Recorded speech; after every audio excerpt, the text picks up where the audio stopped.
really prioritize the bounty. We've seen pretty much any matchup with MVP Phoenix, people are banning it out first phase ban.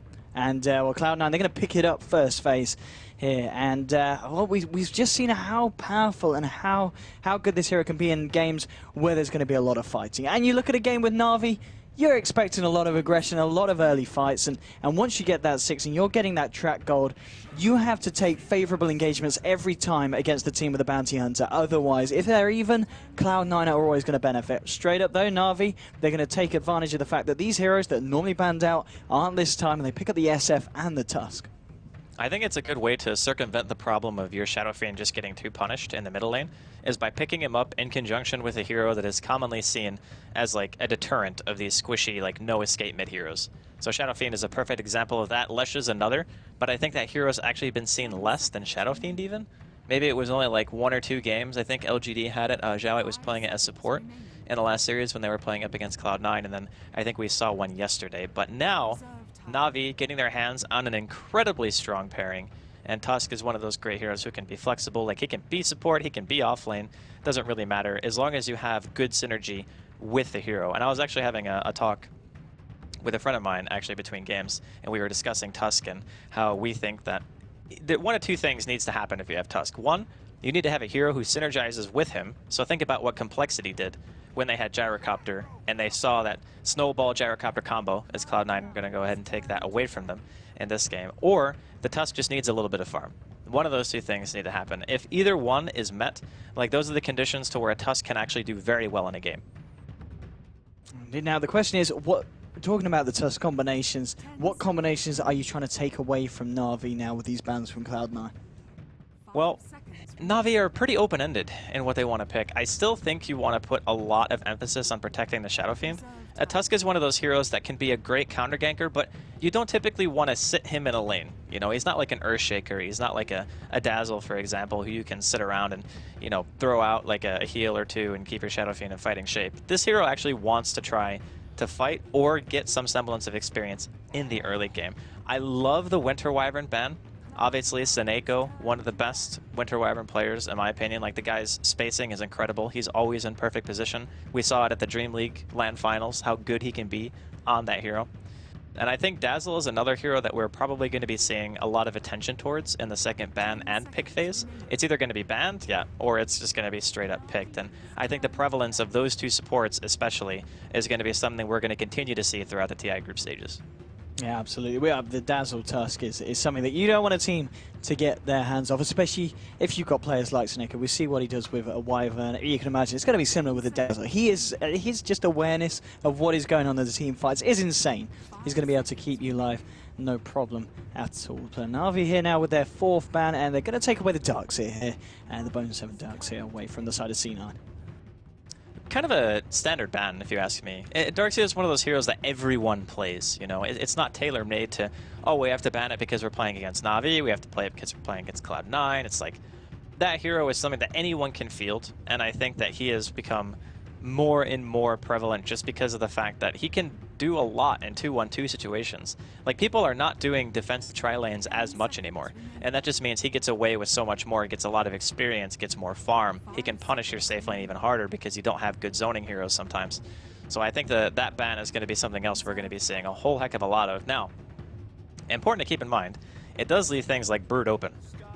And I always look at things like Brood and I think to myself, okay, well, if you pick Brood in this situation and you're against Cloud9, for example, and you're Na'Vi, and then Cloud9 want to pick Brood, all of a sudden you have 3 heroes, one of which has pretty good D-push, to be honest. Like, Shadow Fiend's great at being able to clear out spiders, but not early, right? And Brood's picked as that early lane punishing hero, so I would like to see maybe a bit more focus on stuff like that, but as it stands right now, they're going to go ahead and pick up the Viper, something that is very good against Shadow Fiend mid. I think you can bully the hero sufficiently, and given the roaming that they have right now, it's just Skywrath. We can still assume that Na'Vi are going to be sending that Tusk to the offlane, so looking for another hero, possibly with a Disable, to partner with that.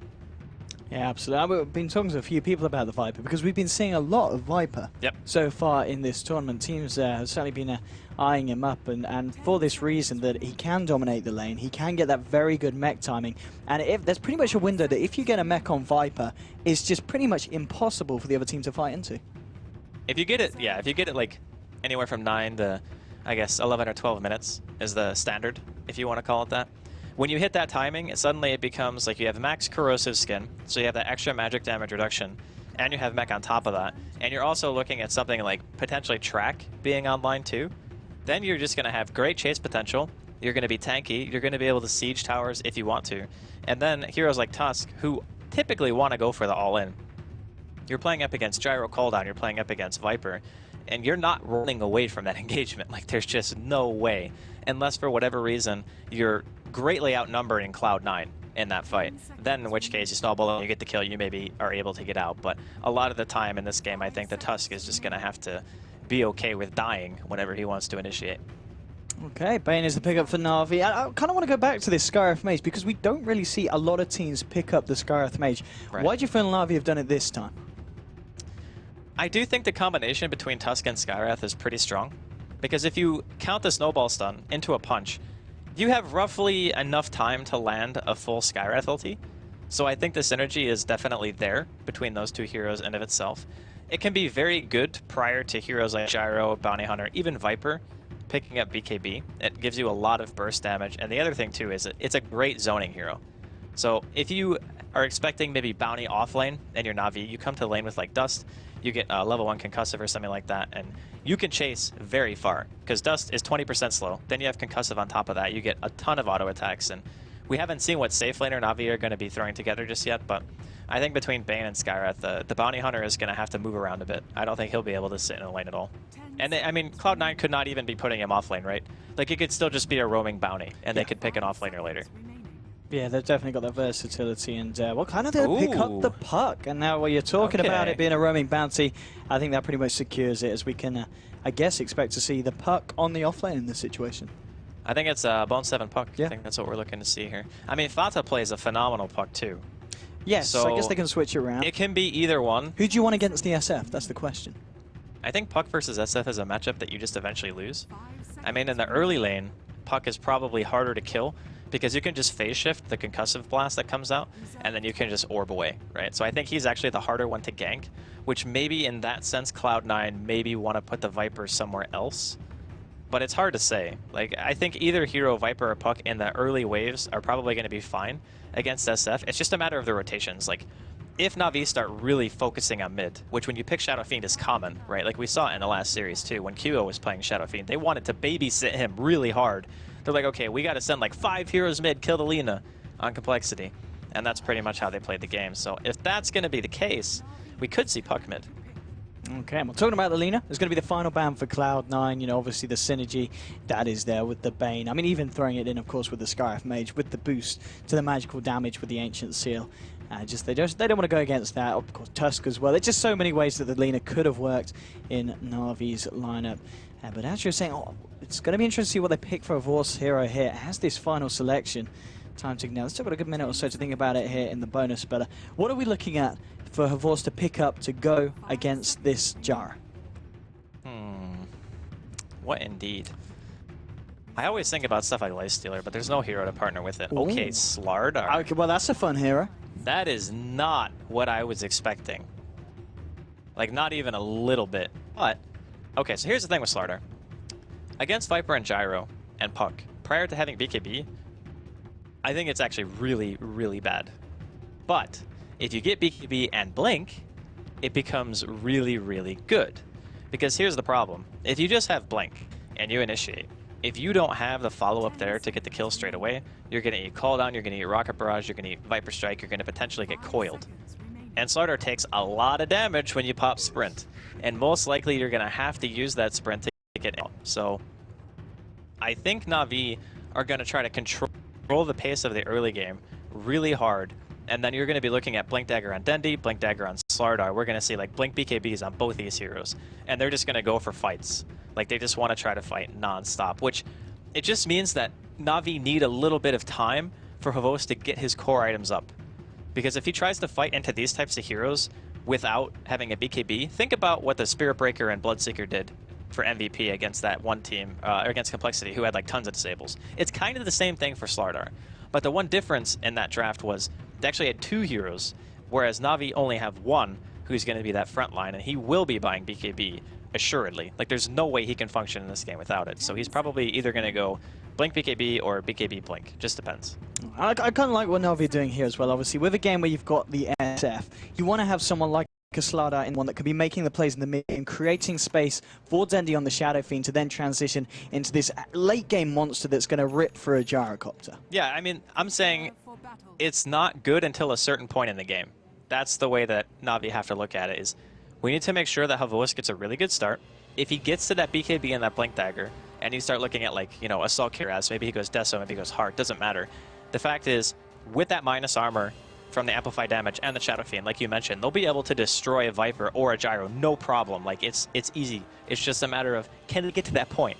Because I think that Cloud9, they want to contest the game. Like, they don't want to let the Slardar and SF go BKB. Oh man, this is going to kick off level 1 fights when you've got Funny. He's got the snowball available, and here we go with the snowball onto Big Daddy. The sentry's already been dropped, but the Fisher coming out from Misery, stopping the aggression straight away. Is anyone going to go down here? Na'Vi keeping themselves to the south. There's been a nightmare onto Envy, and here we go. Force with the crush trying to chase this one down. Bringing Envy low here with the raises. One more slap will do it. Force trying to sliver him way towards it. Soneko here with the missile coming through. It'll be enough. That's your first blood on Envy. Now they turn to Farah. They'll get the Viper as well. Dendi getting low. He will fall. Big Daddy's going to fall as well. It's a 3-for-1 going on here in the bottom lane. Na'Vi turning up to the fight with an absolutely incredible beginning. Funnick gets himself a double kill. I don't know what it is about these games here at TI5, but we've seen a lot of, well, before the horn engagements that have been absolutely insane. 3-for-1 favoring Na'Vi. I'm really surprised that Envy opted to level Rocket or Flat Cannon in that situation, not Rocket Barrage. I guess maybe he assumes, since everyone was standing on top of each other, that it's pretty low chance that you're going to get like full damage off from one Rocket Barrage. But still, fantastic start for Na'Vi. We said they have to get off to a good start with their Slardar and their Shadow Fiend, and even though neither one of them actually got a kill for it, they were in range for all the experience and the gold. So that means that Denny's going to be able to hit level 2 off of just 2 CS. And as we kind of expected, both teams kind of prioritizing mid a little bit. I mean, it's just, it feels like we've seen that so many times. Teams trying to take like every game. level 1 fights into a, whoa, hang on, like Dendi walking in here, getting incredibly low here. Dendi, oh, he's going to get himself out. We'll be able to salve himself up. Now BDN getting low. In comes the Scarf Mage as well, harassing him back. He's going to be okay. But I had so many teams that try to fight level 1 into a team with a Tusk, and it never goes well. Yeah, I don't know. At level 1, if you have Shadow Walk on Bounty Hunter and it's like off cooldown, you can actually do a pretty reasonable amount of bonus damage. As we're actually going to see. Yeah, he suicides to neutrals to go back to base. But yeah, I'm a little bit unsure.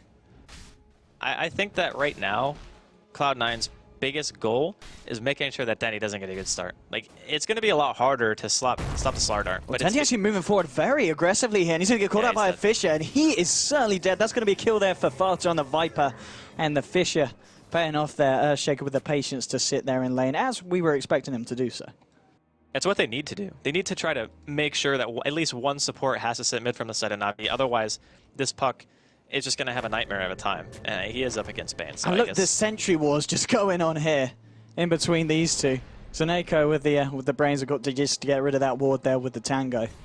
But I think we've seen about 4 sentries being dropped down here to try and secure this mid lane between these two heroes. And here we go, Denny Moore moving forward here with the raise. He's farther getting low, and there we go with the second raise. We'll find the Viper. Now they look for BDN. They haven't got the raises to follow through again, so BDN's going to be okay getting himself back. But, well, 2 minutes in, 7 kills so far.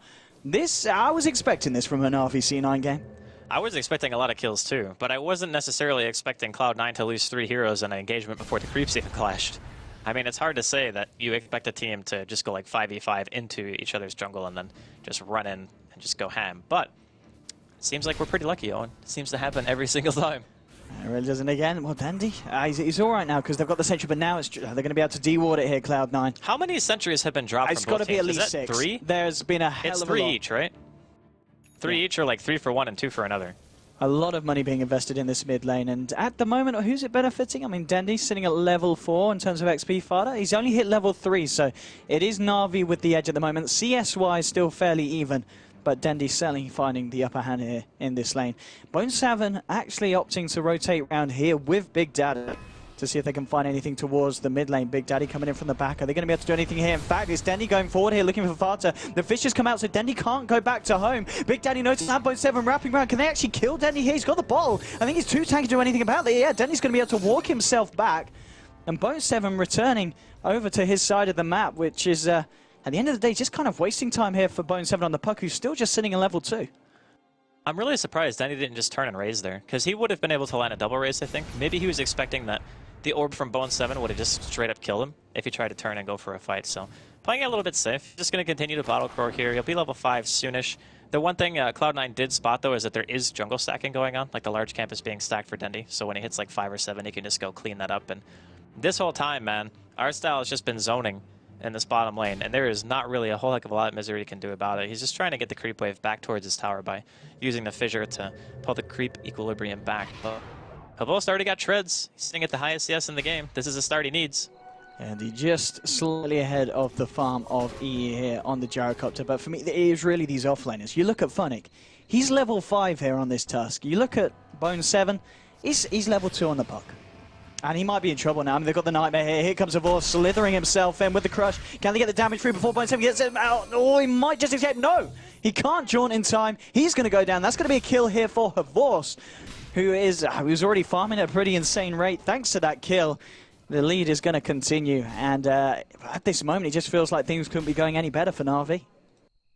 We talked about how much they need that start, and it just keeps continuing. Like, every single place they're looking to a lane, they're finding a kill. The rotations from Cloud9, they're just not that strong. Like, you're ganking for a Viper mid prior to level 6. It's okay, but... Oh, the Shuriken! He's too far. Nice level. The creep actually also spotted him, so he's yeah, good. Dandy knows. He's good. That would have been a really nice pick if he was able to get that. Would have given him maybe like a level 4.5 or something like that, just because of experience, but not going to be the case. But for the first time, Cloud9 actually managing to get something out of this bottom lane. So now the creeps are near the tower, and you can see No Tails just sitting down here, and he's like, yep, I'm just going to be annoying. No big deal, just soaking. And even though the early game is not really going that well for Cloud9, they do have Bounty Hunter, and as soon as that hero hits 6, a couple of good team fights can totally change the complexion of the game. It just is like, Na'Vi need the start. Whereas Cloud9, they want it, but they can definitely recover. They're going to try and go for art style here. Big Daddy with a backup and Misery and Bone7. The Horst is there with a backup though for Na'Vi. And here we go, moving forward here. Maybe seeing if he can find Big Daddy. No, he's actually going to turn his attention towards the lane. He wants to find Bone7. Bone7 trying to get himself away, but he's in a lot of trouble. Soneka with the wrap round. The puck's going to fall. That will be a kill, and art style able to juke it out there, baiting the Bone7 puck forward. And again, another kill here for Havor, sitting on 900 gold now on top of the treads and Magic Wand. I'm wondering why they're going so hard like that. As soon as the orb didn't kill him, knowing that he has Brain Sap and Nightmare still available, I'm surprised that Bone7 decided to go to his orb in that situation, because then you have no escape. Like, if you orb in, you can't leave. So I'm really kind of shocked that he let it happen, especially considering the ward from Cloud9 doesn't see the lane. They warded by the small, or the small camp for the pull. They didn't ward in lane, which is something that you see when people actually want to dive. Oh, here we go to mid lane. Maybe seeing if they can get a pick off. Big Daddy's, oh no, the haste rune has run out. And Fardy's getting a bit of space here now in the mid lane, you know, in terms of CS sitting at 38. Only just behind the SF, and this is an SF that has been using those jungle camps as well. Yeah, but Dendy has also been killed, so... That is true. All top lane. Talking about kills. They're looking for EE, and EE is left all on his own here. Funnick, if he can find the ice shards, which he certainly will. Here we go with the snowball. The backup's going to be coming in the form of 2 TPs, but it's too late. EE's going to go down. Farda's turned up. No, he can't find a kill in return because there's a Nightmare. Oh, it's not long enough because he's been toggled off by Bone7. Bone7 there helping Farda to get this kill on Artstyle. Should be able to find it. There we go. Will find it. At the same time in the jungle, Funnick's been caught out by Misery and Big Daddy. Here we go with the chase down. Looking for this, and they've got the backup of Farda, who does get the slam with a body block from Misery. Funnick punches him up. I don't think he's going to be able to finally kill out this one. Has he got enough mana for Ice Shard? No, he's got enough. No, he's dead. He's a gonzo. So that was a good trade there for Cloud9. In some sort, they did lose their carry, but they found 2 kills. But again, they're rotating everyone. That was every lane being abandoned to find something in return for losing Eternal Envy. I think it was even. Like, Cloud9 got more gold, but like you said, they lost their position 1, and the kills that they got were not really that valuable. So No Tails just kind of sent himself back to base again just by dying to some creeps. But I don't know. I think it was probably 50-50 split, getting 1 extra hero. So a tiny bit more gold, but a lot of wasted time. Some TPs were used. And this entire time, again, Havos just chilling bottom. He's got 1,750 gold at 8 minutes with treads and a wand. He's going to have his Blink Dagger by 10 minutes. It's going to be an insane timing on the Blink. And yeah, Dendy's farm as well, looking pretty good. We'll actually have a quick look over to the net worth, just because there's been so much action. And yeah, as we can see, it is Vorsing at the top because of, well, the kills that Bone7 gave him and the fact that he's been sitting here in lane. Dendy just behind on 3.6k, only just ahead of this Viper. I mean, it's just going to be a question of how much this Viper can achieve for the side of Cloud9 in the mid game. He is farming a ton, so that's a good thing.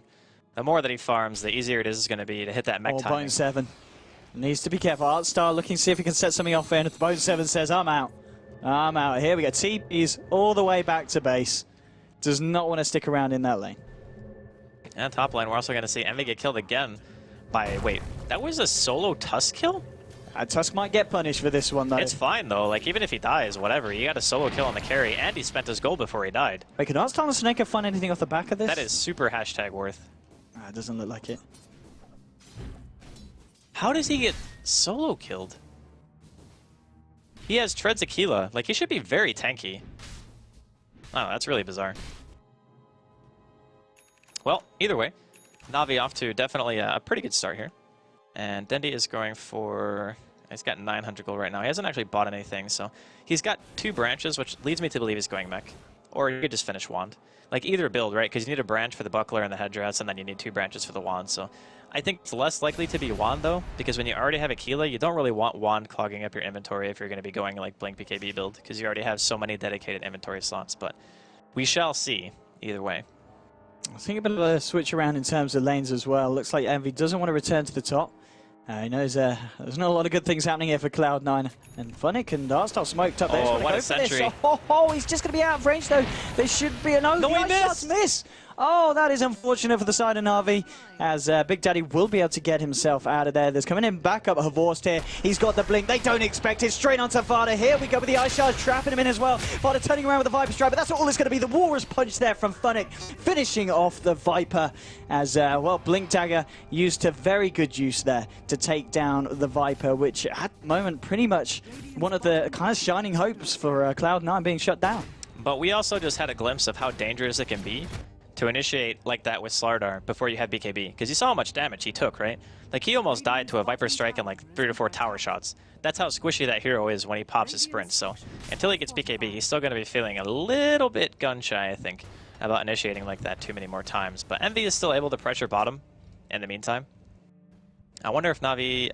they have Shadow Fiend in the area, so I guess they will probably react to this, unless for some reason... Oh, no, they're going to go on top. Oh, at the same time, this bottom, there's a kill. Funnick's going on further on his own. At the bottom, I think we should watch this, because Dandy in a lot of trouble. Envy, Bone7 and Misery go for the kill. Top lane, there's a kill going on as well, as Funnick was able to finish off Farta there with the help of Artstar and Seneko. So it's, well, kills happening on both sides as the mid dies. Bottom lane, Misery and EE and Bone7 will claim this tier 1. And mid lane, it's just BDA scouting out her Vorse. So trades across the map there. Once No Tail hits 6, that's the time. That's a time when Cloud9 can start making their foray back into the game. Because right now they're kind of losing on the gold front. Like 3k isn't that big of a deal. The experience is a little bit more concerning, like a 5k experience lead at an early stage. When you have like Shaker and Bounty Hunter on the same team, both of those heroes have a very nomadic role. Like, they don't really sit in one place, right? They walk around a lot, they try to get information. Shaker tries to defend heroes, while Bounty Hunter is just used as more or less a scout. So until we start seeing real fights where both of these heroes are level 6, they're going to probably stay in that experience deficit. And then taking team fights after that point is when things are going to start getting really crucial for Cloud9. Yeah, absolutely. It's going to be all about what the track gold can do for the side. And, I mean, Bone7, I've got to say, thanks to that pickoff they were able to find there on Dendy, he's really kind of bringing himself back into the game. We saw for a long time how far behind he was, but I mean, he is now sitting at a point where he's about to hit level 7, and he's very close to the Blink Dagger money as well.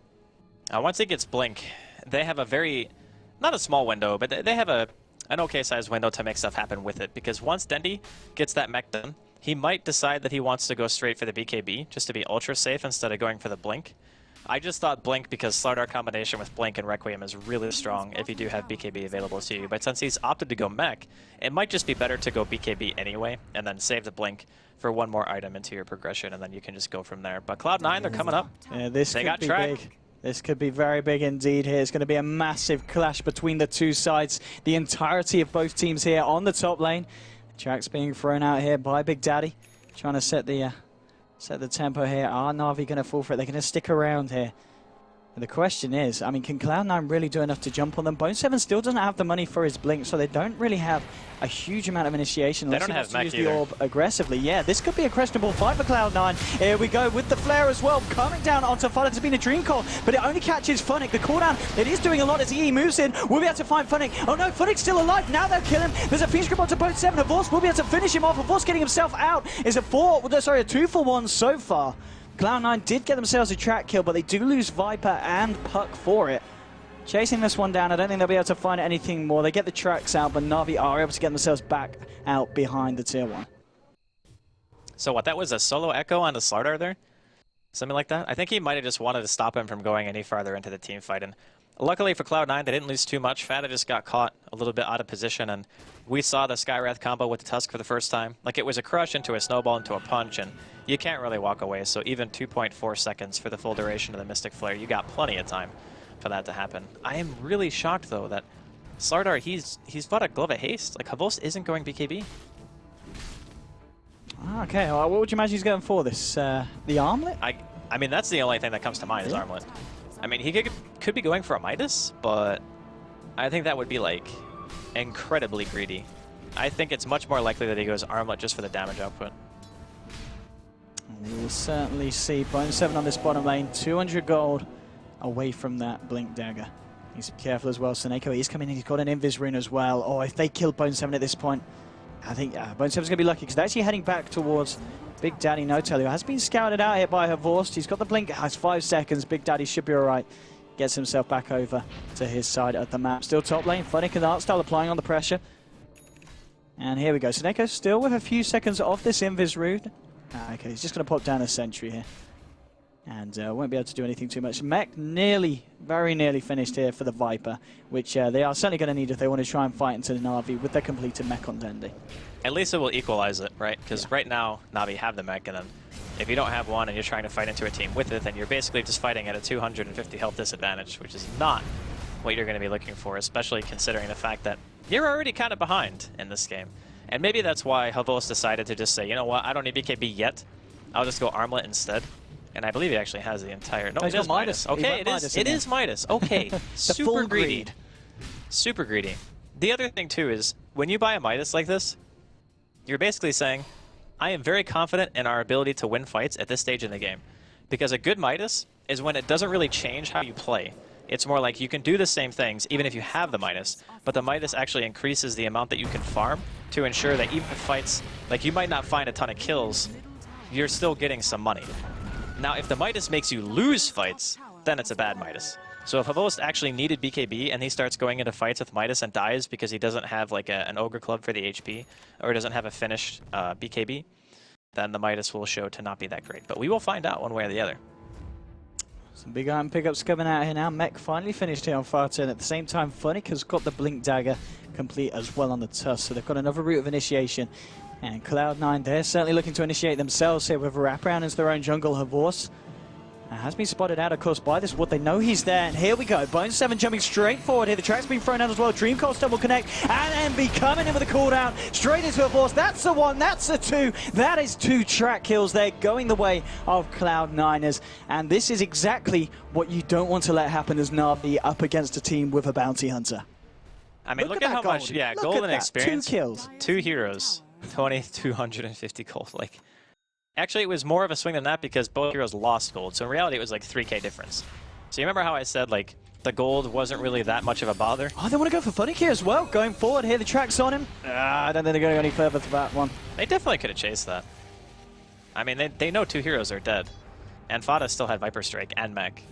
I'm actually kind of surprised they decided to not go for that. But, again, it's Cloud9. They're making their way back into the game. They got that track like you mentioned before.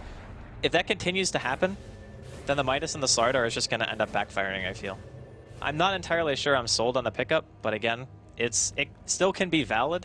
It's just a matter of how Na'Vi play from here on out. Because if you have that Midas and then Cloud9 see that and they're like, oh, well, your Slardar just doesn't have BKB yet, so we can continue pressuring.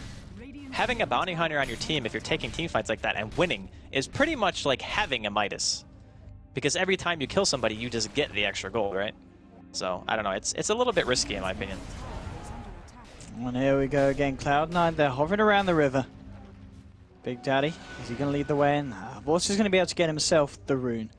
And notably, Big Daddy does, of course, have the medallion complete now as well. And he's going to be able to clear out a couple of stacks here at the Ancients. And his farm's been looking pretty good. He's only just behind the Slardar. It's still very close between himself and Vorst. Na'Vi actually smoking up into Roshan. They could try and go for it here with the Amplify. And yeah, the Sentry was going to spot out Big Daddy. And Big Daddy gets blown up straight away there thanks to that Sentry placement and the ward, giving them the vision outside of the pit. But it actually has spooked Na'Vi enough to stop them from going for a Roshan attempt, at least for the time being. Yeah, that's the one bright side, is they didn't actually just go straight in. If that happens, I think that Emby threw a call down in there anyway, so they would have known regardless of what happened. But I really got to admire the way that Na'Vi are playing this, because they're just like, look, even if we buy a minus on our Slardar and it like gets him so he can't really fight for a little while, as long as he gets to that BKB timing before Cloud9 are ready, I think it's fine. And if I'm looking at Na'Vi's lineup in the late game, I'm thinking Slardar and Shadow Fiend are more than enough to deal with a Gyro and a Viper. Like, those heroes are not notorious for being like amazing single target damage carries, where Slardar and Shadow Fiend can both just annihilate people in a matter of seconds. It's just a matter of how much physical DPS they actually have in comparison to what Cloud9 have, whereas their team is more mid-game focused, I feel. I'm just whittling away here at the tower in the mid lane. Cloud9 are here in full force, all 5 of them. Blink now, of course, picked up by Puck. Misery still looking for his. He's fairly close on this Earthshaker as well. It's not going to be the quickest timing in the world, but it's not going to be an awful one. Sitting at 17,500 gold at the moment in his bank. Dendy's actually opted to go for Blink before BKB. It's a nice item to farm with, too. That's one thing that we should always keep in mind is a Blink Dagger doesn't necessarily mean you're going to be fighting as Shadow Fiend. It can also just mean that since you already have an item with decent mana regeneration, you can just raise camps and blink around the jungle and accelerate your farm a little bit. And I'm sure he'll probably make it next, or... Yeah, okay, he's already got Overcloak, so he's definitely going to be making it next. And then after that, it's just a fair game, whoever he wants to go on. And between the two of them, both having Blink and BKB, I talked about how important that timing is. Like, your power spike is massive when you have that at your disposal. And if you look at Cloud9, like, their Viper has, what, a mech? He's got 2,000 gold, but what item does he buy that really makes him, like, scary? You know? Because if he buys, like, a point booster and goes for Aghanims, he still has minus armor with a mech if he has Presence of the Dark Lord and Amplify damage on him. Same thing could be said for Gyro. Actually, he might have enough to stay above 0 right now. So it's minus 15. So what he would have, like 4. Okay, never mind. He's still negative armor too. Here we go again towards the mid lane. Na'Vi, they want to get rid of this tier 1. It's incredibly low. But at the same time, Cloud9, they're very much ready to fight here. Envy at the moment, he's very close to having the gold there to pick up the completed BKB. And looks like, yeah, the tower's just going to go there. Dendy's going to claim the gold. And Na'Vi now. What's the plan from these guys? Do they want to try and look for more? Do they want to back off and go for Roshan? Or do you feel they need to take the tower from the bottom lane first before doing so? You definitely want to kill a tier 1, without a doubt. It's very hard to position around Roshan when that tower is alive, because the distance between the tower and the pit is not much. And you have heroes who can actually just get inside of the pit from high ground anyway, like Puck, so it is very dangerous. They're smoked up here, moving into the Radiant jungle. Bone7 leading the way here, has got that Dream Coil available. The smoke's going to get dispelled actually as he moves a little bit too close here, and Vorst is in the neighborhood. And that's going to be enough to actually spook the majority of Cloud9 to back themselves out of the jungle. They don't seem happy with taking a fight in this position. And Na'Vi will just return to pushing down the spot lane. In fact, Nafonic blinking forward here onto Big Daddy No-Tail, getting him low. And it looks like Na'Vi. Man, Funic's actually farmed, dude. He's had a lot of space. He's level 12. He's actually so farmed. Like, he's got Blink, Treads, Wand, Bottle, 2,100 gold. Middle lane. Yes, indeed. Vorsty's found Envy, and with the bashes! BKB comes out just in time. Envy, in fact, trying to turn and fight here. The Fisher holding Snake in place should be able to bring down the defensive nightmare there from Arsdale, keeping Soneko alive. No one's going to fall here on the side of Na'Vi there, as they're all able to get themselves back out. I mean, at the end of the day, if anything, baiting out a BKB charge there from Envy, and no one dying on either side. No, it was a very close call. The mech also came in from Dendy, so that's a really nice nice play coming out from Na'Vi. Oh, wait. Whoa. Really? This is so risky. This is actually... Okay, they have to leave right now. They've got to have second thoughts about this one, surely. Bone7, he's still got that Dream Coil. It's gonna, yeah. If they chanced it, they wanted to give it a shot. I mean, it's a really nice play if they don't realize it, and it was risky because they were so close to the pit already on the side of Cloud9 that all they had to do was just walk over there and throw an orb, right? That's why it was risky. But in the same sense, if you think of it that way, then logically, maybe Cloud9 wouldn't have expected you to do that because it just makes no sense, right? So sometimes a good play is something that just confuses your enemy, and I think that's what Na'Vi were going for. They were just saying, okay, maybe they just don't check because it would actually be super risky for us to do this. You know, it's like the next level. But unfortunately, they next leveled themselves, and then they had to leave. Didn't lose anyone, though. They didn't. It's been actually a little bit of kind of a lull at this point. We've seen both teams looking for blood, but not necessarily finding a lot of it. BKB, of course, now completed by Dendy. He's got 1k gold. Oh, sorry, no, he's still short of the Mithril Hammer, isn't he? Or is that on Courier? Oh, no, okay. He still needs the Mithril Hammer. I think that Wait, who are you talking about? Dendy. He's about 600 away from... Yeah, he needs the Mithril Hammer. And Havorst, he's about 600 away from the recipe as well. So they're both pretty much on par. In terms of timings on getting those BKBs, and as you said, when they've both got their BKBs, it's going to be a hell of a lot harder for C9 to fight into them. Even Funnick's going to have a BKB soon. Like, he's got Ogre Club Mithril Hammer in the stash as well. The thing is, when people talk about BKB timings and how it influences the team fights, we often think about what different types of damage our team actually deals. And if our abilities are good against BKB in general. So we're talking about Presence of the Dark Lord goes through BKB, it's an aura, right? Then you also have Amplified Damage, which can be cast on targets with BKB, which means that the physical damage output of Na'Vi is still good, and they still have okay magical damage as well. This is going to be big if Cloud9 get away with it, but I don't think they won't. They definitely won't.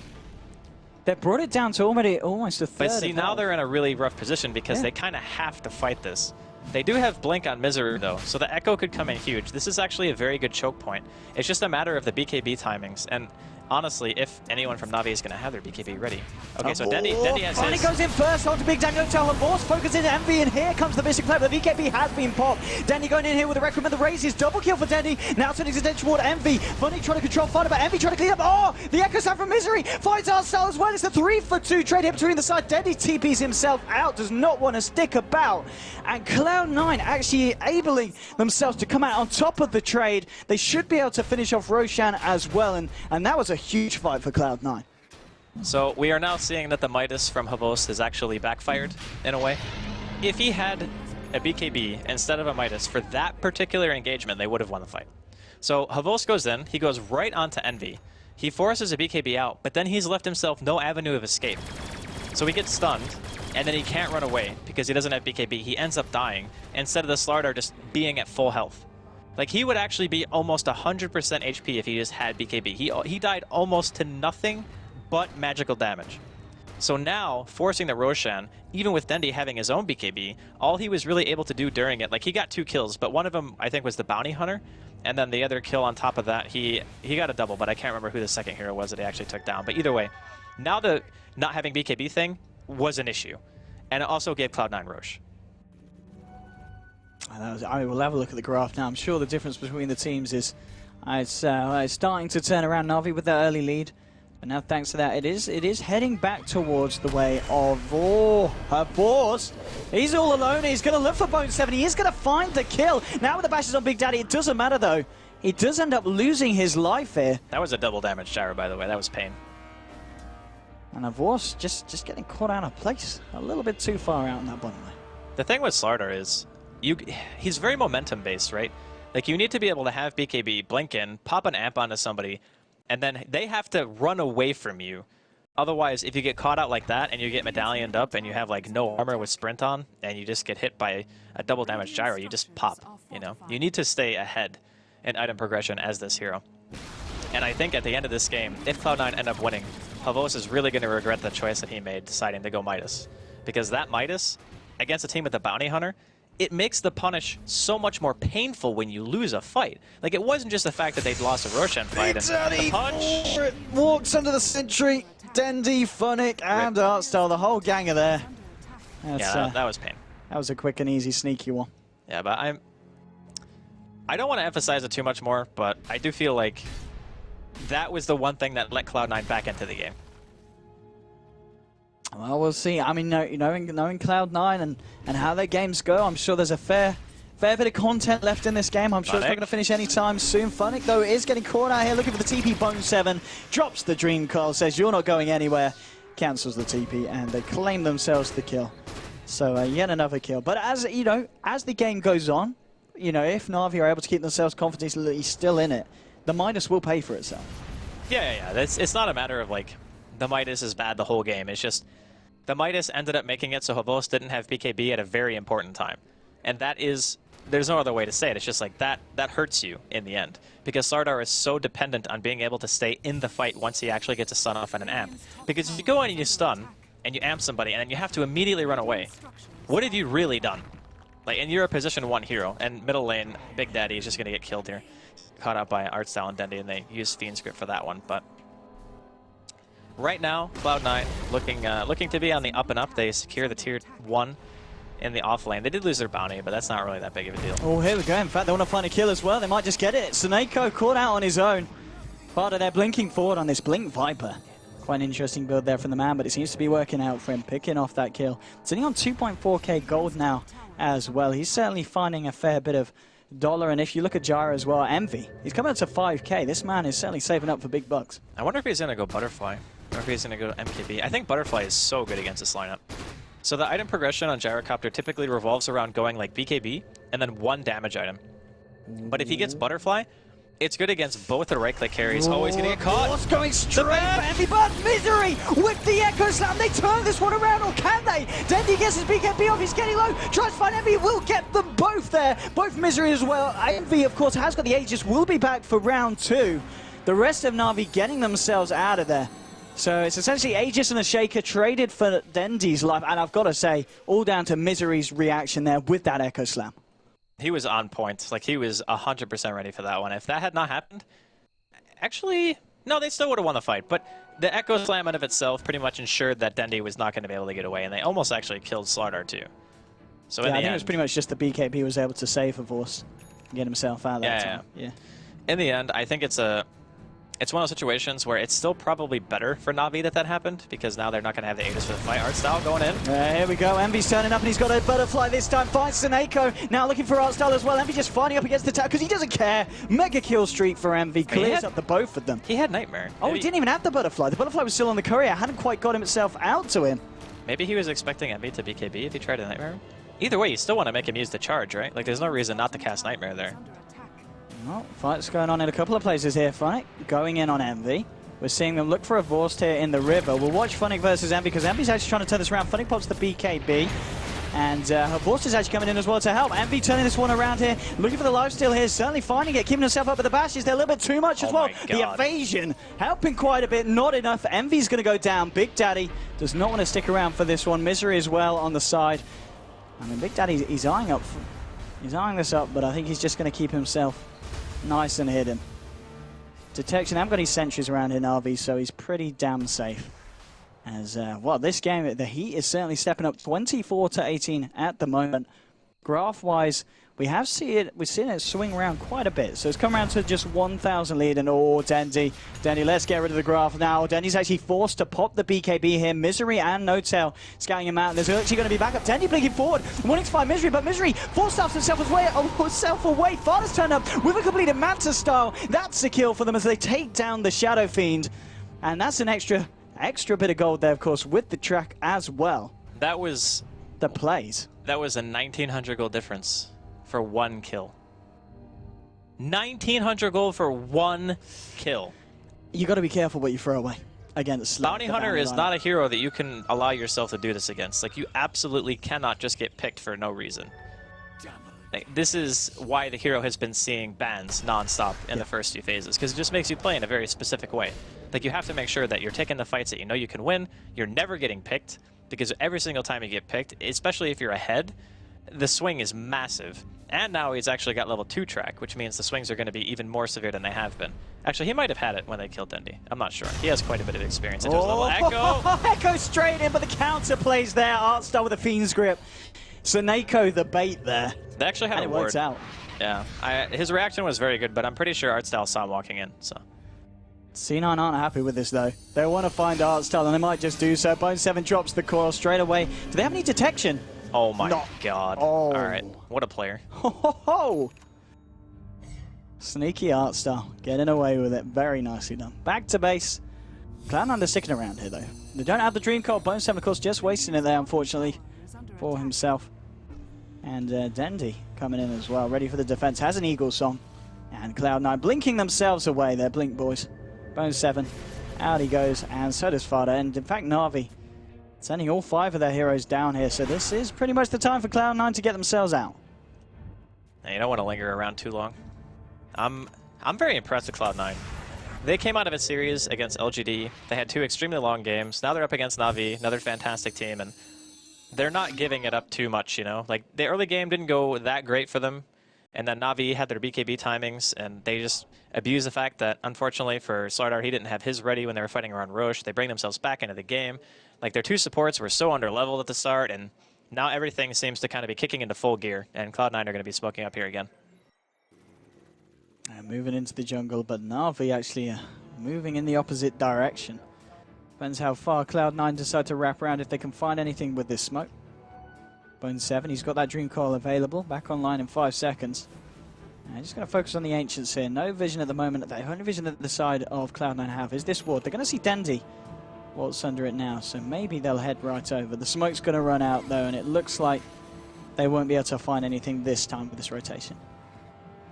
Well, the nice thing is, their smoke, even if it doesn't find a kill, it gets them map position for Roshan. It's very common to see teams do this. Like, they'll smoke up for just making sure that when Roshan is alive, they will be able to see it, and they will be able to lay claim to it immediately. Like, they can just go on Roche straight up. Now, Envy, he teleports top. So maybe they didn't care about Roshan that much. Maybe they just wanted to make sure that, for whatever reason, Na'Vi weren't going for themselves, because their team is actually worse at killing Roshan than Na'Vi's. But if they push Na'Vi off the map, then they know that they can't be going for it. Artstar drops a sentry here, Funnick moving forward as well. But Big Daddy was well aware, the pings came out, he saw it come out of the inventory. And did not want to stick around near Artstar, especially when he's got that Fiend's Grip ready and waiting yet again. Roshan is indeed back up now. C9 have spotted it out with the old Kobold 4-man. And MV, where's he about? He's headed back towards it, yeah. So they're going to give it a shot here, and Cloud9 are going to attempt at taking Roshan. Okay, so Navi's teamfight right now is insanely strong. Like, they have AC, they have Vlads, they have BKBs on all 3 of their cores. This is the timing. Like, this is the timing when I feel like their team is going to be almost as strong as it can be. And Cloud9, are they actually going to get away with killing this and no contention whatsoever? Their starter is not here. Bone7 jumping forward. Dream Coil and waiting Rift onto 2, creating the space for Envy to finish off Roshan. And now Fada blinking forward on Snake. Artstar with the Fiend's Grip from the look over the Mystic Flare as well. And now Funny with the Snowball. They take down Viper. It's going to go 1-for-1 though, as they did lose the Skarath Mage here. The fight still continues. Vorce going in straight for Envy here. Envy though gets himself up to the high ground. And is that going to be it for the time being? Na'Vi just backing themselves up. They don't want to fight into this. It's a 1-for-1 trade, but it's a trade that, again, Cloud9 are going to be over the moon with. They got the Aegis, they got the Roshan, and they don't lose Envy. That was really good from Bone7. He goes in, prevents them from initiating it all. The other thing is, like, the fight after Roshan didn't favor them because they traded Fata for Saneko, which is not really what you want. But either way, like, I know why Fata blinked there, right? Like, he wanted to force the fight after Roche, knowing that they would have a second gyro, just in case, but unfortunately they weren't able to really pursue that much after the fact, and Na'Vi very intelligently decide not to chase, because chasing that would have probably resulted in them dying, considering both SF and Slardar had both popped their BKB. Or no, wait, Dendy didn't BKB. So he still had his, but still would have been a very hard chase. Dendy, yeah, he's got the completed butterfly now as well, ready for the next fight. But at the same time, I'd imagine Envy, yeah, he's pretty close to the gold to be picking up a completed MKB around the corner. And, well, this Funnick kill can certainly help out. If they go for it, they're going to try for it. A homing missile going through, but the ping's coming out. They're going to back up because they've got this ward here that's only just expired, but it was a good job they had it then. Gave them the heads up that Na'Vi had a fair few team members here. And off the back of that, Cloud9, they don't want to stick around for that fight. I don't blame him. Just get back, no reason. No reason to risk it right now. When you're at this stage in the game and it's like approaching 40-minute mark, you're getting like to the mid-late game stages, you really only ever want to fight if it's over a real objective. Like, you're either pushing a tower, you're going for Roche, you're trying to crack base, you're doing something like that. Sometimes when you smoke, you're looking for a pick, but normally that pick is to try to kill something else, you know? You don't just smoke to find one kill and then go back to farming. It's not really that useful most of the time, so for now, both teams kind of just doing the racing thing. Probably going to be seeing a lot more of that, I think, this game. Because it's starting to be now where if either team makes one giant mistake, either team can take it. Like, the game is actually insanely close. It really is. I mean, looking at the grass, Na'Vi were able to reclaim a bit of a lead, but thanks to that Aegis, just leveling it up now, but still 2.5k in favor of Na'Vi. But at this point, 38 minutes in, that's nothing. That difference is yeah, it's negligible. I mean, that's one kill with bounty track, pretty much. Yeah, pretty much. It might even be less than one kill if the whole team is there. That's just how ridiculous bounty hunter track actually is at this stage. But I like the fact that, like, no tail for me at this stage is super important, because living through the team fights and how much you actually give to your team just by giving them the track speed and the vision and the extra gold for finding those picks, like, that is so key. If he manages to stay alive during these fights and Cloud9 get a couple of kills... Horst, do you really want to farm this? Cloud9, they're moving in. I don't think there's 4 of them here. I just don't... They have to echo him. Like, if he goes in, they have to use echo to kill him. Oh, yeah, the sensors are tingling. He's not going to go for it. He's going to play it safe back up.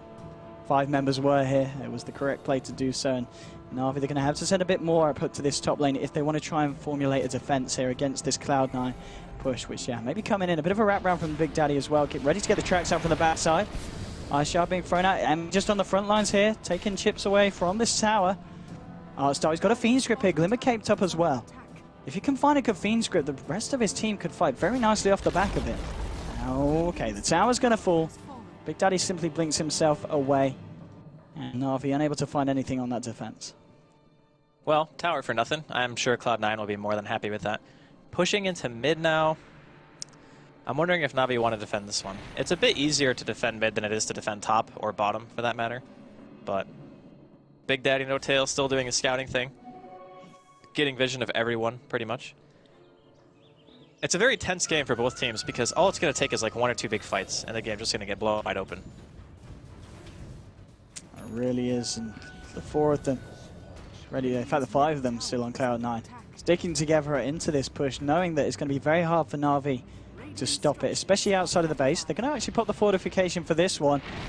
Nice shots, just trapping Envy up. They're going to block the stairs here as well, but there's 4 out of the 5 members of them have blinked, but straight onto Big Daddy. Of course, here we go for the bashes. Finds the bounty hunter. There's going to be a cooldown from Envy coming around from the back. Pops his BKB. He's walking into 4 of them, though. He's trying to man up. He has got the Aegis. He's ready for round 2. There is still an Echo Slam available. Denny here with the Requiem, and now they're going to look for Envy. Can they kill him again? Funnick punching up onto the Misery Earthshaker. Will take him down. Envy bringing Funnick low, but now Denny and Divorce focus him, and they'll bring down the Gyrocopter. Fada, he's been Fiend Script up here by Artstyle. Artstyle, no, he lives with the Nightmare, keeps himself alive. Bone 7's gonna fall. Artstyle lives. It's a team wipe, and Na'Vi lose nothing. What a fight there for Na'Vi. That was insane play from the team as a whole. So jumping on the Bounty Hunter first, like straight away, ensures that even if Na'Vi lose a couple of heroes, they're not trading massive amounts of gold for it, right? So going for No Tail in the beginning was brilliant. I thought maybe that Havos having to use his BKB for that kill might have ended up backfiring, but Envy goes in and blows his BKB before he loses his Aegis. He comes back with no magic immunity. So he's stuck basically in the middle of a bunch of heroes. Even with Dendi messing up his Requiem timing on the Aegis, it didn't even matter. Like, he still ends up just getting annihilated, and at that point, there's something that Cloud9 can do. Like, the Echo from the Earthshaker didn't even come out. He didn't get the cast, so he just dies. I mean, that fight was phenomenal from Na'Vi. Like, there were a couple of weird mechanical mistakes that happened, like I mentioned, Dendi missing the Requiem and such, but other than that, it was just like, that was a smash. That was ridiculous. The fact that no one died, Artstyle, keeping himself alive there with the Nightmare. He was so damn low as Bone 7 was looking to try and scrape something that favored the side of Cloud9 in that fight, but it just wasn't going to happen. Na'Vi there showing how well they can work as a team and just work together as a collaborative to keep everyone alive and ensure that no one lives on the opposition. I don't know, man. I think it's really bizarre when you have a team fight and Coil and Echo are still up after the fight's over.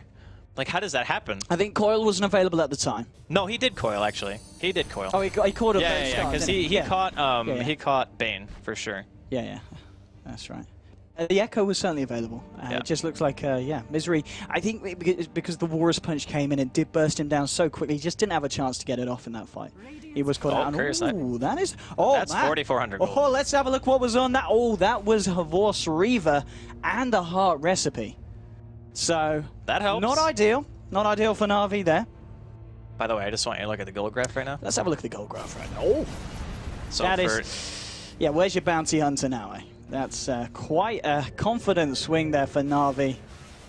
XP-wise as well, it's coming up to 20,000 difference in terms of XP. We're getting into Envy Rapier territory, I think. Well, mate, Seneca's going to get caught out. They're going to drop the Dream Coil as well. They'll be able to find the Tier 2 here, Cloud9, with the pick-off. Yeah, this is turning into a Rapier game, I think. I hope so. The problem with Rapier in this game, though, is that normally BKB Butterfly gives you enough survivability to where you can warrant buying a Divine and not really worrying too much about it. But the fact is, Na'Vi have such an insane amount of physical damage that even with those items, you're probably still going to die. And Dendy's also making MKB.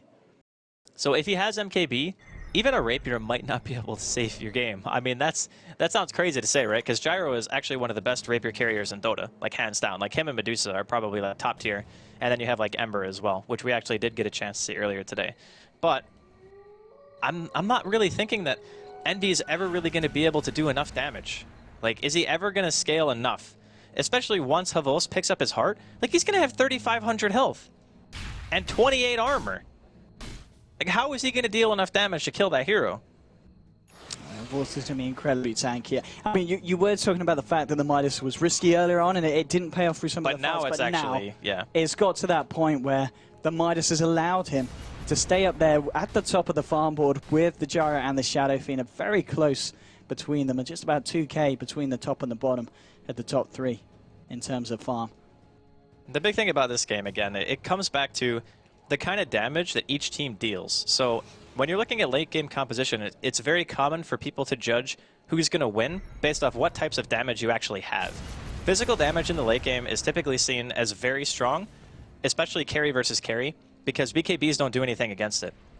And Na'Vi have multiple ways of reducing armor and just amplifying their physical damage to its utmost. So you already have like Presence of the Dark Lord, right? That's -6. Then you have level 3 Amp, that's -20. Then you have AC, that's -5.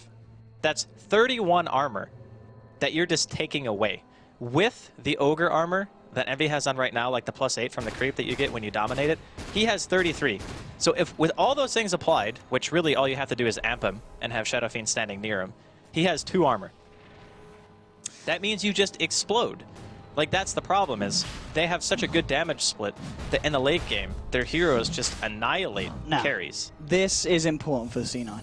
This is important for both teams. He's just picked up a Satanic. He does not have anywhere near the money for buyback. He needs to get Roche. This is all in from Cloud9, I feel. Artstar. Oh, that is all in from Artstar, blinking incredibly aggressively. We'll get him set out only just there with the mech as well, topping him up.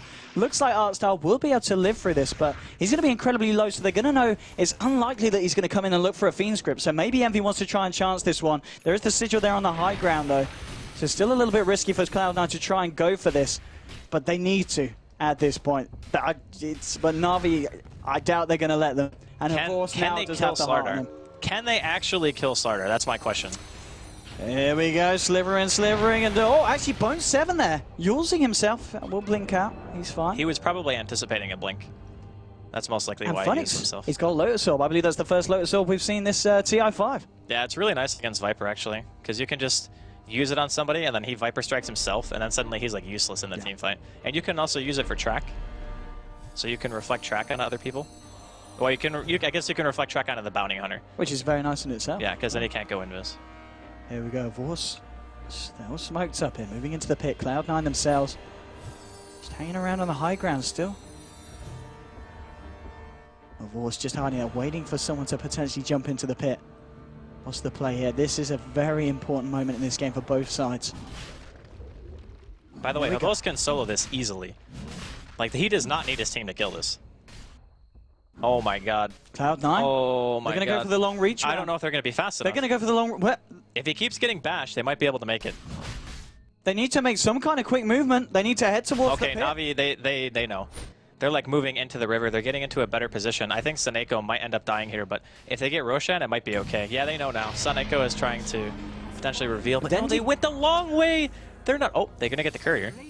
Okay, right. That is the courier down. What did it have on this time? Was the talisman of evasion. Yeah. But, oh yeah, Cloud9, the rotation not paying off there, the long movement round. And they don't achieve anything from it. I get why they did it. They realize that in a straight-up fight, they probably won't win. So they need element of surprise, right? They need a smoke to end up picking off a hero right away so they can turn the fight into a 4v5 and then potentially win, or at the very least stop Na'Vi from rushing. So they smoke with the intention of making that happen. But it takes so long that Roshan ends up dying. They don't even get Saneko. I could have like put money on the fact that I thought they were going to just run straight down that ramp. Because they haven't seen the enemy team for so long. You have to always assume, without vision, that Roshan is just being attempted, right? You have to assume, like, worst case, okay, they're probably doing it right now. Maybe they just put more faith into the idea that Na'Vi were too scared. But they're so farmed.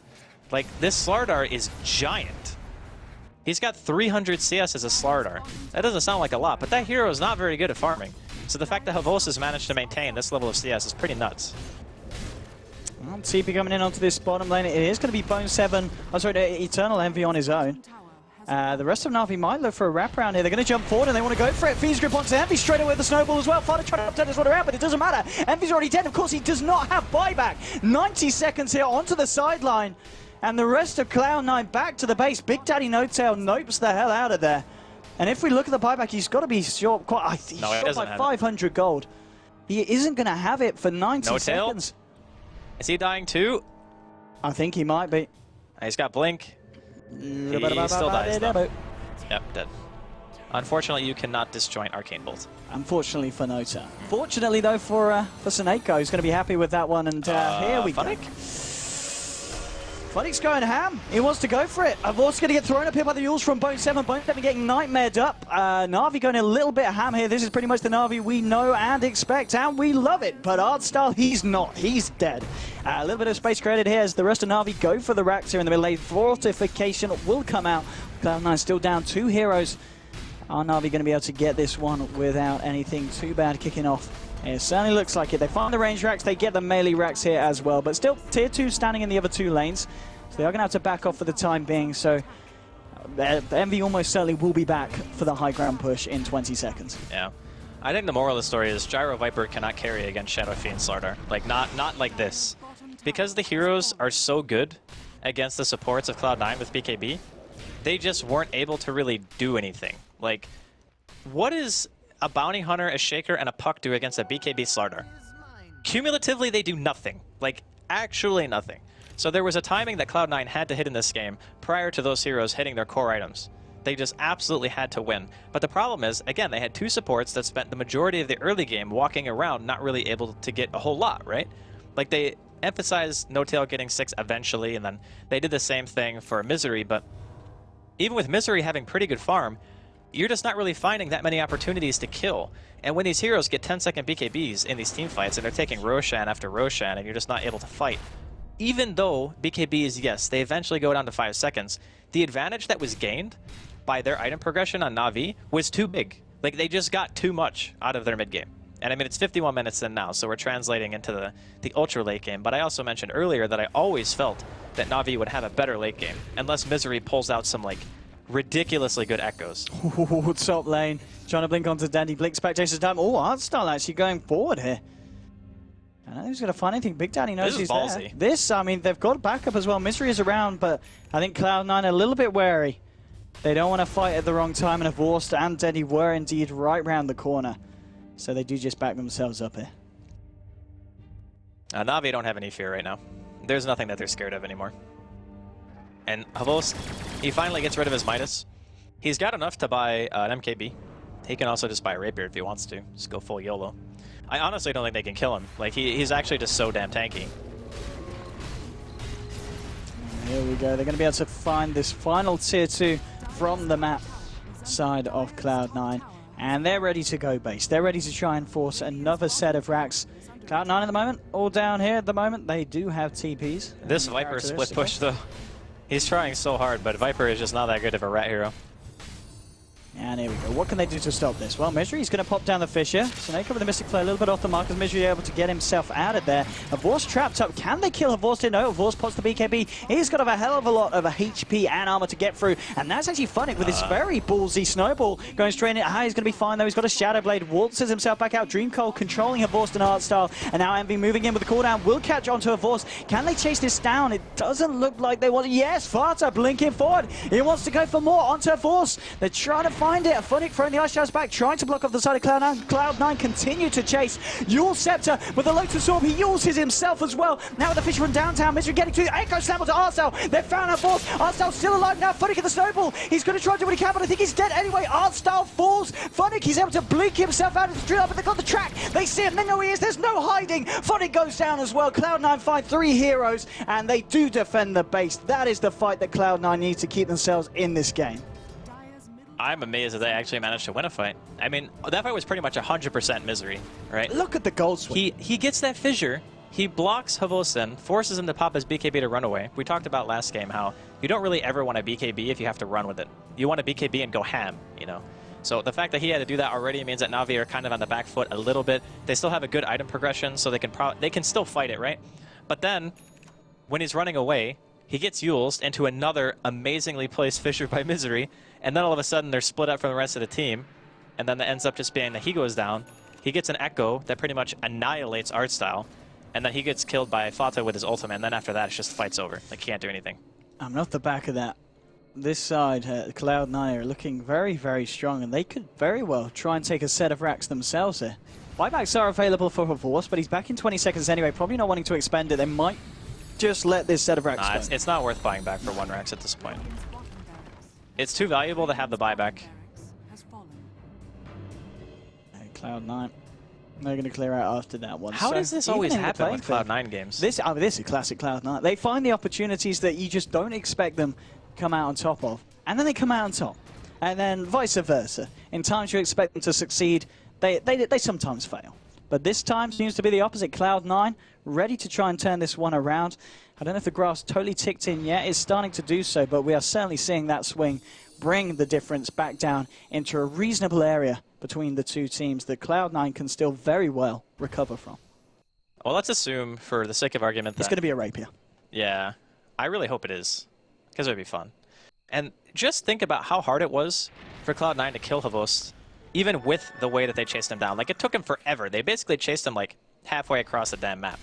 Like, it was very, very long chase before they were actually able to take him down. So, if we assume that that's not going to happen again, to where Havost gets blocked off 2 times in a row by fissures, I think that it's safe to say that they should probably win that fight. Like, I think in a 5v5, they should still win. Nice reaction by Misery, by the way. That was very fast. Uh-oh. Smart man. Oh, Bone 7 needs to wake him up. Misery's in trouble.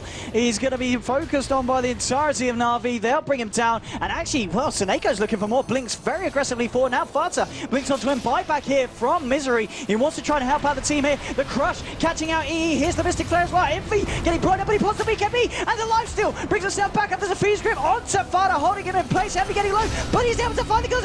Echo Slam. Dendy's low. Dendy goes down. It's a 3-for-1 so far. Cloud9 coming out on top. They might even be able to find Artstyle here as well, chasing this one down. Artstyle here with the Jukes, trying to get himself out now with the Nightmare onto Big Dendy to ensure that they can't jump. It doesn't matter. He's going to go down as well. Double kill for Fata on the Viper. They do lose Eternal Envy, but they find 4 heroes off the side of Na'Vi. And Cloud9, they're doing it, Andy. He lived because Havost didn't spend his money, pretty much. Like, if he had MKB for that, he would have definitely killed him. But the thing is, they have Solar Crest, right? So he had Solar Crest and Butterfly Evasion. So he actually just missed him like 4 or 5 times, the Slardar, right? Like, Dendy obviously has MKB, so he wasn't missing, but the Slardar was. If he had MKB and he was hitting him for full damage and the Mystic Flare wasn't like way off, like he Mystic Flared on the low ground instead of Mystic Flaring onto the Gyrocopter, they would have killed Envy right away. Dendy would be alive. The fight would have pretty much been won by Na'Vi. So I would kind of attribute that fight to kind of a mechanical mistake from the Skywrath, and also the fact that for whatever reason, Havost is just holding on to like 5k gold. He doesn't even need that much to buy back. Like, he can spend his money and be 200 short of buyback, which he could farm in like 3 seconds. So I'm a little bit confused as to why like he didn't spend his money, but it does put Cloud9 back to ground zero. I mean, look, this is the Cloud9 This is the Cloud9 that we expect to see, right? Literally, comeback 9. It's quite a swing. They're back to 0. And Cloud9 very much with a chance of taking this game. Game 1, I must remind you, this 2-game series. We're going to have more action between these two. How are they in this game? Like, how is it possible that they have come back from this? It's Cloud9. It really, really is. It's the Cloud9 touch. It is quite remarkable. I mean, just everyone on their team looking incredibly beefy now. I think Envy said it best when he said, you just make the other team not understand Dota anymore, and then nobody knows what's going on. Because if the enemy team understands Dota, and you understand Dota, then you both realize that you've lost. But Envy just doesn't want to let that happen. He looked at the moon and said, oh, hey, Bone7, they're jumping in. The Echo Sam's going to climb to the top, but it's not enough because Bone7's dead. Misery getting Fiends gripped up here by Artstyle, looking for the kill, and they should be able to find it. They'll get Earthshaker. There's no buyback. Ice Shards, oh! They don't quite catch Envy, but it doesn't matter. Horse blinking forward, but now he's actually on the wrong side of the shards. Looks like it's going to be okay, though, because the rest of Cloud9 do not want to fight. And indeed, Misery here, now without buyback, 80 seconds on the clock. But the question is, do Na'Vi push? They're going to look for Roshan. There's no buyback on the Shaker. That's actually really bad. Misery has been so important in these team fights and landing really big game-turning echoes, and now he's not going to be alive for this push. And there's going to be an Aegis up on the Slardar. I mean, is this the time that you sent that could just be another Rax. Like, there's no tier 3 top. Buyback from Bone7. Let's see what they're able to do here. There's a cheese on Funnick. Aegis, who do they give that to? It is on Horse. They're going to look for the second set of Racks here on the top lane. Still 40 seconds before Cloud9 have their Earthshaker. Popping out the fortification. Who's going to make the first jump? Let's have a look. Well, it's not going to be before these racks go down. They've already found half of the racks. There's the other half. There's going to be Nightmare onto Fata. Horse moving forward with the BKB now. Now they're trying to go for this one onto Fata. Here we go. He's actually using the Amplify. Loads top actually reflecting the Amplify onto Horse. Horse is going to melt because of this. And Teddy falls as well. Envy, he's just doing too much damn damage. Funnick, he's the only one left here in this fight at the moment. Oh no, hang on. There's a Horse that's back with the Aegis. He's ready for round 2. The Lotus Orb again is not going to do anything this time. They brought down Eternal Envy. Eternal Envy buys back. BDN will fall. Babe Daddy, no tell. Buys back the double yours. They're into the area. Perfect synchronization. Now they're going to chase down her force. Cloud9, the 4 of them. They're ready to find this kill. Misery's going to block it off. He doesn't even need to. That's the one. They're chasing for more. Fisher catches Funnick. They've got the track as well. They're looking here for the Tusk. Funnick trying to blink himself away. He's got the sigil to help slow down the side of Cloud9. Bone7 trying to chase this down here. And Misery, he looks for the Echo Slam. It's just a bit out of range. They've got a missile coming in as well. There's actually going to be a return missile, I think, isn't there? Because the Lotus Storm. It doesn't matter because he's got the snowball. Going to Bone7 now. Funnick blinks away. It's the great escape. Trying to get him out, but no. The Fisher, the missile, Funnick's dead. 4 heroes down on the side of Na'Vi. Cloud9, now they want to push. Now they need to do something with this time. Buybacks are available, though, on the entirety of Na'Vi, bar Artstyle on the Bane. But again, what a fight from Cloud9. But they did use the buybacks to recover that one. What happened? Like, Owen, please. This is the point where I ask you what happened. No, I know. Yeah. It's I mean, they pretty much used every single buyback at their disposal to make sure that they could defend the base there. And you saw the difference between Havost actually having MKB, right? Like, it is a rapier game. Like, it's the all-out play. It's always a rapier game when Envy's playing a carry. Because games always somehow get to this point. This, Na'Vi in their base at the moment. They're going for Throne. They're going for Throne. Havost has to buy back. He cannot wait. He has to buy back. They don't have 30 seconds. Here we go, Tandy going forward onto Envy, trying to look for the right clicks now with the snowball. Envy's put the BKB, but now with the Lotus Orb on him as well, trying to fight back. Tandy's getting low. Tandy's going to pop. Tandy's down for 2 minutes. No buyback of Force. They won! Oh, there's no buyback. Double kill for Envy. Funnick on the run. He's going to fall as well. 3 heroes down. No buybacks available. Now Cloud9 look for the tier 4. They're going to look for the ancient as well. Is this going to be the first? Oh! What? Big Daddy. Come on, I'm trying to get my heart. No, that was Envy. Oh, it was Envy. That was Envy who paused. What a way to end the game. He dropped his headset. He dropped his headset. That's about how I feel when I watch this game. Only Envy would do that. Okay, so as long as Cloud9 plays Dota 2, I will never fully understand the game. Well, Cloud9, so that's their first victory of the group stages. Yep. So there we have it. If you were going to go anywhere, I'm sure you're not now, because we're going to have game 2 between these two, which is